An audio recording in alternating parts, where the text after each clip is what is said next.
Est-ce que tu peux nous présenter l'appellation? En fait, c'est quoi Bourgueil? Bourgueil, c'est 1200 hectares, 100% dans l'ancien lit de la Loire.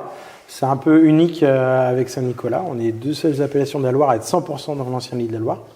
Donc on est une centaine de vignerons et 7 villages. Voilà, il y a 7 villages pour produire du Bourgueil. Donc c'est assez intéressant parce que même si on n'a qu'une terrasse avec un coteau juste au-dessus, on a quand même une certaine richesse, une appellation avec des terroirs, avec une variation de terroirs. Si tu vas plus à l'ouest, il y a une proportion de sable et grave, avec aussi des calcaires, mais plus tu vas à l'est, plus tu vas retrouver des zones un peu plus argileuses. Donc c'est assez complexe Bourgueil pour ça. Il y a des petites subtilités de terroir. Après, toujours avec ce Cabernet Franc qui donne une identité au vin. Donc c'est vrai qu'on est assez connu pour ça. Bourgueil, c'est des vins qui sont assez faciles à boire, assez généreux et pas au sens de la puissance du vin, de l'alcool, mais des vins qui donnent, voilà, gourmandise. Et puis c'est quelque chose. En plus, nous, on est attaché à ça. C'est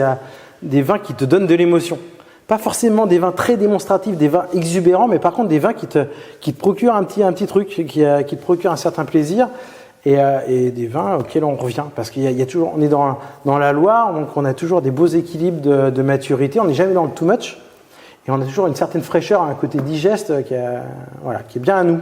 Ouais. D'un point de vue image de marque, Bourgueil, c'est un peu comme d'autres appellations dans le Val-de-Loire, ça a toujours été un peu rustique, un peu bourru et tout. Qu'est-ce qui fait que depuis quelques années, comme tu dis, ça revient vers le... Déjà depuis les années 2000, c'est vrai. Le climat forcément nous a rendu pas mal service. Et puis il y a les vignerons aussi qui sont quand même très exigeants. Bourgueil, c'est 100 vignerons pour une surface qui n'est pas très très grande. Donc c'est que des petits domaines où on se tire tous un peu la bourre.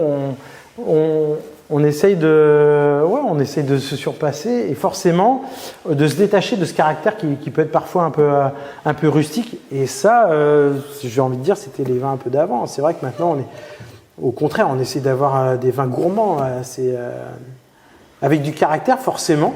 Je pense que les vignerons de Bourgueil, c'est des vignerons assez engagés avec du caractère, mais avec une certaine tendresse et puis une facilité à boire. Toi, tu es un vigneron de caractère alors? J'ai des idées sur lesquelles je peux être parfois un peu arrêté, mais c'est ce qui nous rend aussi un peu exigeants, forcément. Tu disais tout à l'heure quand on faisait la visite que toi, tu étais vraiment entre guillemets un pro-appellation. Toi, t'aimes le collectif, ouais, je suis très attaché à ça. D'où ça vient et pourquoi? Parce qu'on dit toujours, moi je travaille pour mes enfants. Oui, mais nous, quand tu es vigneron, tu travailles aussi pour les générations d'avant parce qu'ils ont travaillé pour toi. On travaille sur un végétal qui a 50, 80, 100 ans, des fois les cèpes de vigne.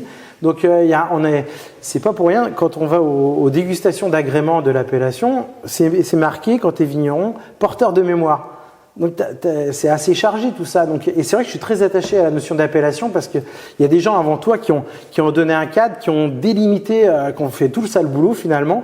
Et toi, tu arrives, tu as quelque chose qui existe et tu as un côté identitaire. Alors on arrive tous un peu à s'émanciper de ça, à faire les vins un peu comme on le ressent, mais il y a toujours un petit filigrane, un truc qui revient toujours avec ce Cabernet à Bourgueil. Ok.